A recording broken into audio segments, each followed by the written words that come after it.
Hello friends, कैसे हैं आप सब। आई होप बढ़िया होंगे, पढ़ रहे होंगे, मज़े ले रहे होंगे। मज़े लीजिए ज़िंदगी के, पढ़ते रहिए और पढ़ाते रहिए। मतलब खुद तो ज्ञान लीजिए, लेकिन अपना ज्ञान शेयर भी कीजिए। ज्ञान बांटने से बढ़ता है। ओके, तो आज हम चर्चा करने जा रहे थे यूपी पीसीएस प्री 2021 के सिलेबस की। तो सबसे पहले इसके लिए ये जानना ज़रूरी है कि एज क्राइटेरिया क्या है। पता चला हमें सिलेबस तो पता हो गया, लेकिन हम उस एज क्राइटेरिया में ही नहीं आते हैं जो ज़रूरी है एग्ज़ाम देने के लिए। ठीक है ना।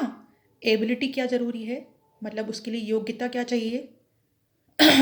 तो सबसे पहले थोड़ा सा उसका ओवरव्यू देखते हैं।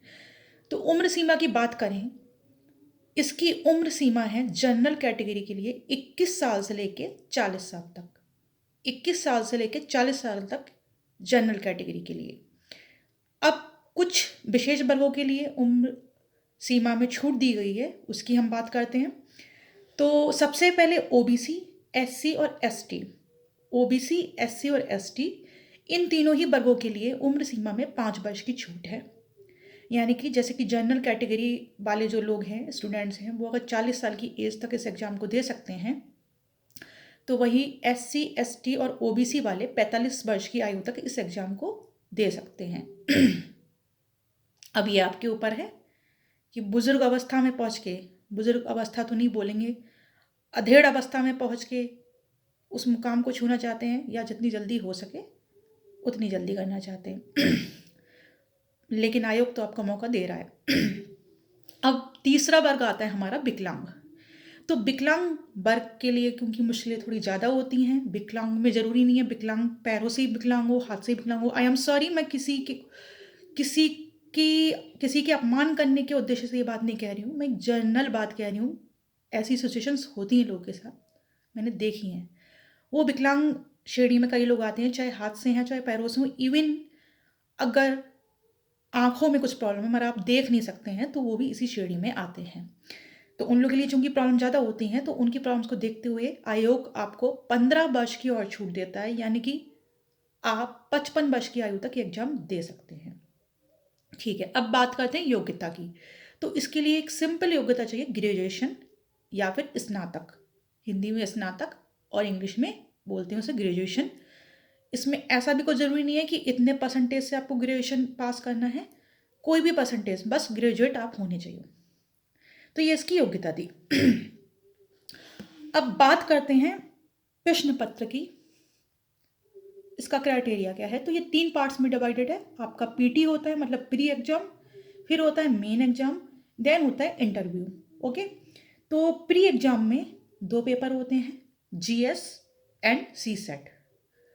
जीएस जो आपका होता है वो 200 नंबर का होता है और उसमें 150 क्वेश्चन होते हैं।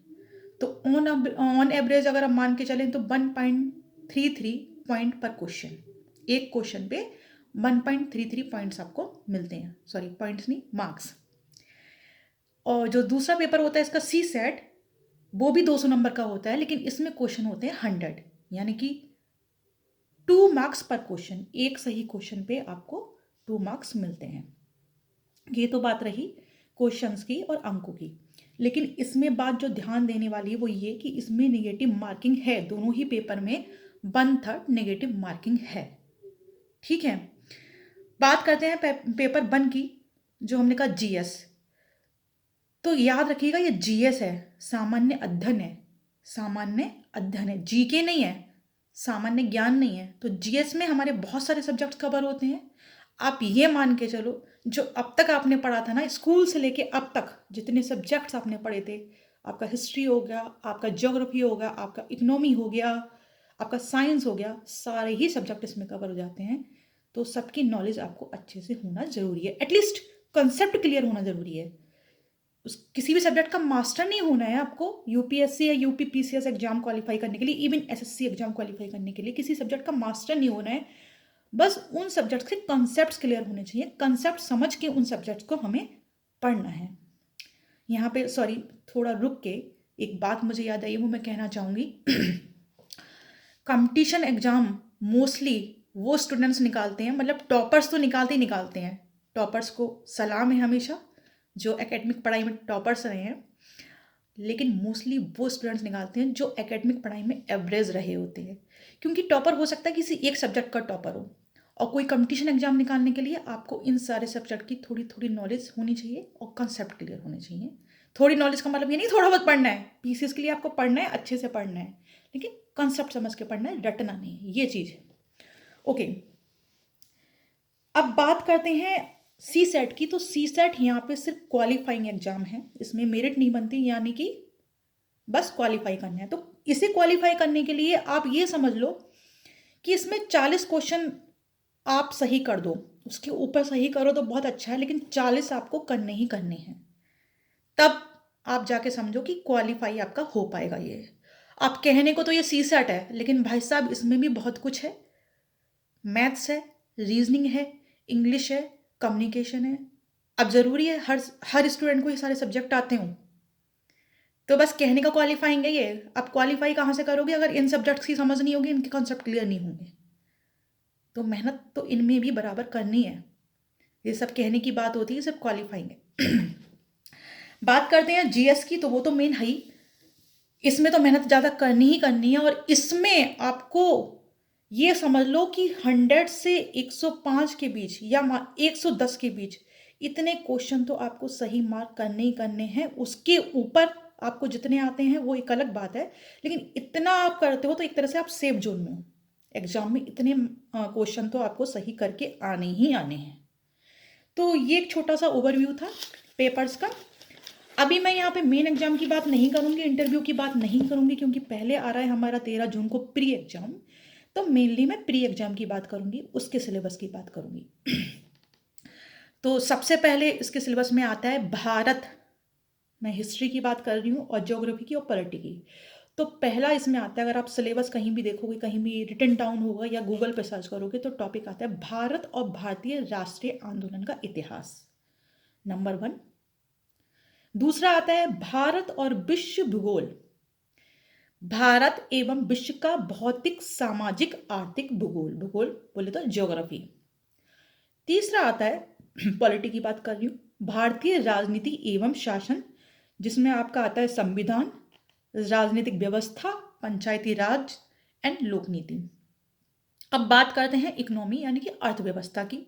ये 3 आपकी मेन चीज़ें रहती हैं, मतलब हिस्ट्री, ज्योग्राफी एंड पॉलिटी, जिसमें कि हिस्ट्री तो ये मान के चलो कि उस पर सबसे पहले और सबसे ज़्यादा फोकस करना है, उसके बाद और चीज़ें आती हैं, लेकिन ये 3 चीज़ें मेन हैं, ये 3 सब्जेक्ट्स मेन हैं। अब बात करते हैं इकोनॉमी की, जिसमें आता है आर्थिक सामाजिक सतत विकास। दूसरा टॉपिक आता है गरीबी, और तीसरा आता है अंतर्दृष्टि जनसांख्यिकी, सामाजिक क्षेत्र के इनिशिएटिव।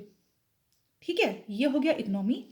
उसके बाद कुछ छोटी मोटी चीज़ें रह जाती हैं, जैसे कि आपका एनवायरनमेंट, जिसको बोलते हैं पर्यावरण, सामान्य विज्ञान यानी कि साइंस, जैसे कि मैंने अभी बोला था ना कि जितने भी सब्जेक्ट्स आपने स्कूल से लेके अब तक पढ़े हैं, तो उसमें एक साइंस भी एक सब्जेक्ट होता है, जनरल साइंस, मतलब थोड़ा केमिस्ट्री, थोड़ा बायो, थोड़ा फिजिक्स। उसमें बायो का ज़्यादा जोर रहता है, बायो पे ज़्यादा फोकस करना होता है।